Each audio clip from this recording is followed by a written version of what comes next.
how to talk to a seller and pre-screen them. Go. So, my name's Jeff Rappaport, and welcome to our apprentice program. What we wanted to do is go over how to pre-screen a seller and how to fill out our seller intake form. So at this point, you should have received one of these. This is what we need you to gather information from the seller. Before we get started, I just wanted to go through a couple of things so that you know how to fill this out. So right at the top, where it says source, now that should be where you found this lead, whether it was online, Craigslist, or KSL, for rents, for sale by owner, through a realtor, whatever the source may be. And then of course, your name, because you would like to make sure that this lead stays with you until we get the deal done. That way you get paid. And the date. The date's very important. That way I can keep track of how long this lead has been in our system. Okay, the rest of the stuff is fairly easy.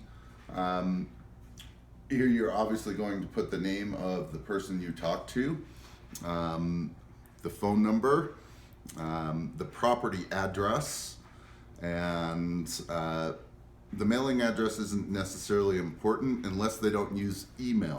Email is very important, so make sure you don't forget to get that information.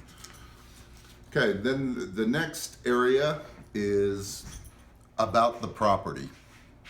How many bedrooms, bathrooms, your built lot size, square footage, whether it has a garage or carport.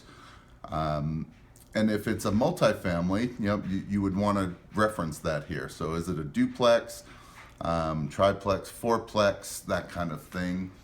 How many beds, baths, that stuff, okay? And then we're gonna move into the kind of condition the property is in.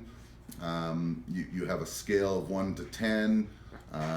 Really what you want to gather is what does the property still need?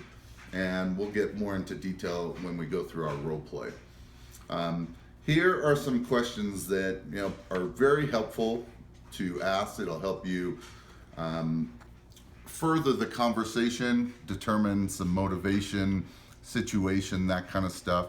You do not need to ask every single question every single time. You'll have to determine how the conversation goes. And here are some additional questions to ask as well. Where we need to get information is, are you living in the property? If not, is it rented? How much is it rented for? One of the crucial questions is, what's the property worth? What's the property worth and what they're asking should be not necessarily the same number. So make sure that you distinguish between that. Always good to ask how they came up with that value. And now here are the very important questions. So if we could pay cash, close on the date of your choice, what's the least you would accept for your property? Is that the best you can do? Always follow that question up with the second question. If we can come to an agreement on price and terms, how quickly would you like to sell? A very important question. It'll determine some motivation. I like this question, and you can use it when you get into trouble. And that is what are you going to do if you don't get the price that you want for the house? Okay, so if they told you, hey, the property is worth 150, we want 150, well, that would be a great follow-up question at that point. Okay, so down here in this box, this is where we're trying to gather information on the loan, what's owed on the property. So the way that I like to ask it is the property free and clear, or do you have a mortgage on it? You would then fill out, if there's one mortgage, approximately how much it is. If there's a second mortgage, you would put it right here. And then what are the payments per month? Do they include taxes and insurance? If they do, then you would say yes and include that. If no, then see if they know what the taxes are. You were going to ask if the property is current or if they're behind. Most of them will be current. Okay, and now down to the middle of the page. Will you consider taking payments for your equity? Okay, you must. Absolutely, it's a requirement to ask that question. Okay, if this is a lead, if they say yes, at that point, this is a lead. Okay, I don't care about all the rest of the stuff. If they've said yes, it now becomes a lead for us. If they say no, then you will follow that up. If we could agree upon a price and accept all responsibility for future repairs, would you consider a lease purchase? Okay. If they were to say yes there, then it's a lead. Okay. No matter what. If they say no to both of those, unless they're willing to discount the price, it's probably not going to be a lead. Okay. And then if you just let them know, if they say no to both of those, they want full retail price, just tell them, yep, look, we're investors. We can't necessarily pay retail price for your house or your property. If something changes, yep, certainly give us a call back. But is it all right if we check back with you in a month or so and see how things are going? Okay, so no to taking payments for their equity, no to a lease purchase, and no to a discount for cash means there's nothing we can do. Yes to either of those two questions or a discount, it is a lead. Hopefully that is clear. Now what we'll do is I'm going to do a role play, and this is typical, and we'll go back after we do the role play. I'll tell you what some of the common objections are, how you should deal with them. But this is, and then we'll talk about some different kinds of introductions, because the script stays the same no matter who you're speaking with. The only thing that would change are the introductions. So let's say that we are calling a for sale by owner. So the call would be something like this. Hi, I was calling about the property that you have for sale listed on KSL or Craigslist. Is that property still available? Yes. Okay, great. So I'm a local investor. I'm looking at buying another property in your neighborhood. Do you have a couple of minutes? I could tell you a little bit about what we do and how we do it, and you can tell me if you think it would be a good fit. Sure. Okay, so my name's Jeff. I'm an investor here. I work with a bigger investor as well. And what we would do is take some time, ask you some questions about the property and about your situation. The more information you can give us, the better the offer or offers we can make you. We'll spend a few minutes on that. I'll pass it on to my partner. He'd probably give you a call just to verify a few things, and he'll send you some offers or an offer or offers in the mail or email, whatever your preference is, within the next few days. How does that sound? Okay, the answer is almost always going to be okay. Okay, great. So tell me a little bit about the property. I can see you have some of the information listed already on your ad. I see it's a 3-bedroom, 2-bath, 2,000 square foot home. What else can you tell me about it? Okay, it's got a 2-car garage. It's on a 1/4 acre. It was built in 1996. Perfect. So give me an idea of what kind of condition the property is in. Does it need any kind of work? Well, it's in good shape. Okay. So when was the last time the kitchen and the bathrooms were updated? Oh, it's probably been about 15 years. Okay. Have you had any trouble with the roof? Do you know the last time it was replaced? These are questions to further your conversation with them. There's 2 goals every single time that you talk to someone. And the first goal is develop some rapport. The second goal is to gather some information. There is nothing else that we are after, okay? So focus on the condition of the property. Sellers tend to be very quick with their answers. You need to probe a little bit. What's the exterior like on a scale of 1 to 10? What would you say that the exterior would be? Oh, 7. Okay. What about the interior? If I had an appraiser come through the property, what would they say that the condition of the interior of the property would be? Perfect. Okay, so how long have you owned the property Mr. Seller, always try to refer to them by their name. So if it's Steve, that's what we'll use in this case. So how long have you owned the property, Steve? I've owned it for about 7 years. Okay. Is it your primary residence or do you use it as a rental? We're living in it right now. Okay, great. What's your plan? Do you have a place that you're planning on moving to? Have you already found a house? No, we need something bigger. We're going to be looking in some other area. Okay, great. So what have you done to sell the property at this point? Have you listed it with a realtor? Well, we have it listed, but it's a flat fee listing, or we just put it on KSL. It's only been on there for 2 weeks. Okay, great. So you're living in the property right now. You've been there for 7 years. What do you think, Steve? What do you think the property is worth at this point? Well, we think it's worth about $250,000. Okay, how did you come up with that?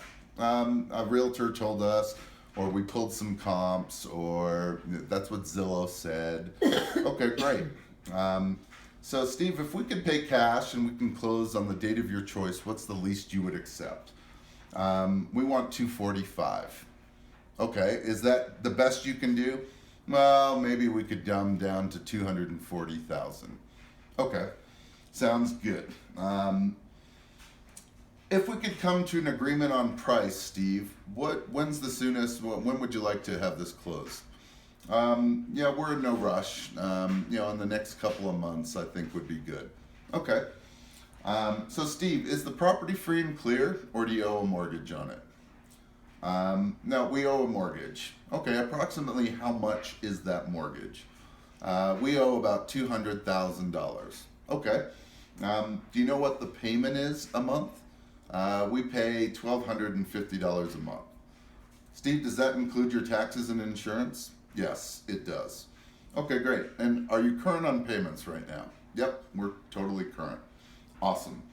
So Steve, one of the ways that we buy houses is we pay cash. And another way that we buy houses is that we create terms. Would you consider taking payments for your equity? We might consider it, but we do need some money out of it to get to our next property. Okay, great. Do you have an idea of how much money do you need? Well, we have about $50,000 in equity. We probably need like $25,000. Okay, I will make a note of that. Steve, is this the best? Do you use email? Yes. Okay, great. What's your email address? Perfect. Okay, so I'm going to pass this on to my partner. His name's Jeff. He's going to be giving you a call here in the next, 24 hours or so. He'll just verify a few things. He'll probably go into a little more detail with you about what we do. After that, he'll probably put together some offers for you. Sound good? Awesome. Thanks, Steve. Really appreciate your time. Okay, so that's typically how a conversation is going to go. So let's talk about a couple of objections that you may get with some of the different questions that you may ask. So the first one is going to be is, what do you think the property is worth? And a lot of times the seller is going to say, I don't know. And I would push them a little bit and I would say, if you had to guess or, ballpark, I won't hold you to it. Give me an idea of what you think it's worth. Okay? You want an answer. Okay? The next one is, what would you take for your property? Okay? So a lot of sellers think that if they don't tell you, that you will name the price first. And here's a rule that you should live by, is that the person that names the price first typically loses. So important to try to get a number. And I always like the saying, like, look, just give me an idea, give me a ballpark. I won't hold you to it. Okay? Try to lessen their defenses, lower those walls, try to get them to say a number. Okay, and then the next one, and this comes up frequently. I shouldn't say frequently, because when you actually convince yourself that it's really not that big of a deal to ask, it tends to not be a big deal for them to answer. and that's when you ask about whether the property is free and clear or there's a mortgage on it. When it's free and clear, no one has a problem telling you that. They'll just say, no, we don't have a mortgage, okay? Easy. It's when they have a mortgage that they may get a little skeptical of why you're asking. So if someone was to say, well, we have a mortgage, but why do you need to know that? I would go back to how we set the agenda, and the agenda was, remember, Steve, when I told you that I was going to ask you some questions, and the more information you were able to give me, the better the offer or offers were that we're able to make you. Well, one of the ways that we buy properties is through terms. And for us to construct something, we've got to understand how much debt's on the property, what the payment is, so that we can make you the best offer. Plus, it wouldn't make sense for us if you owe $240,000 on this property that you said is worth $250,000. It doesn't make sense for us to make you a cash offer of $220,000 if it's going to cost you $20,000 out of your pocket. You would agree with that, right, Steve?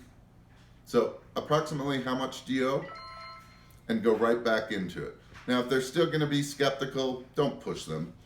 This is the first conversation that you have with them. We're not trying to alienate them. We're just trying to gather information. But you got to push a little, okay? Same thing with the payment. If they tell you what they owe, most likely they're going to tell you the payment. It's the same objection, okay? The last objection is, would you consider taking payments for your equity? And it's not typically an objection. It's more of, I'm not sure what that means. And my response would be I'm not sure what it would mean either at this point, Steve. We really haven't done any research on your property. Really what it means is that we'd make you the bank. The banks have the big buildings. There's a reason why they do. It's advantageous to become the bank. So we'd probably get you some money now, potentially some money every month, and then some money down the road. Is that something that you would consider? And if they're still on the fence, I would just say, look, you don't have to commit to it. We just need to know that you would consider it. And that way we can make you a number of offers and you can choose which one works best for you. So is that something that you would consider? Okay? Simple, okay? There's not a lot that you have to get into. There's not a lot of objections you're gonna have to overcome.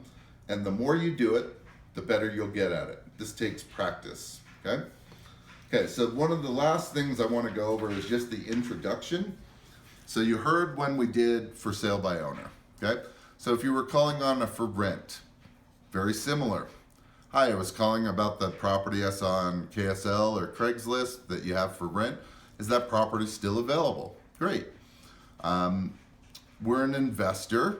We're looking at purchasing a property in that area. Have you considered selling it?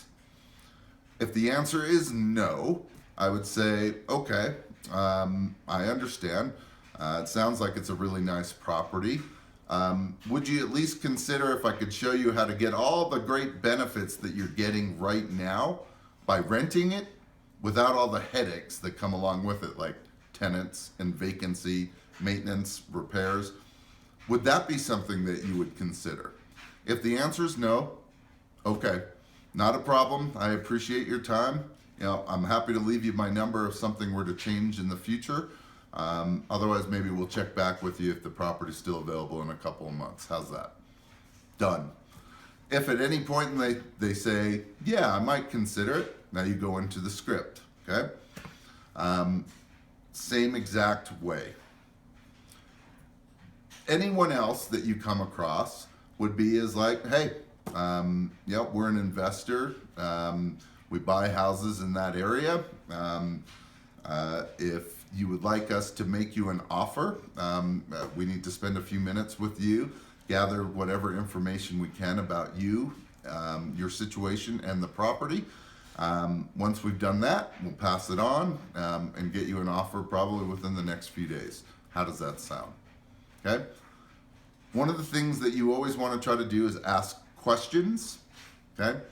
Yes, we want information and we're going to be asking questions, but when you are able to ask a question, you get the seller to talk.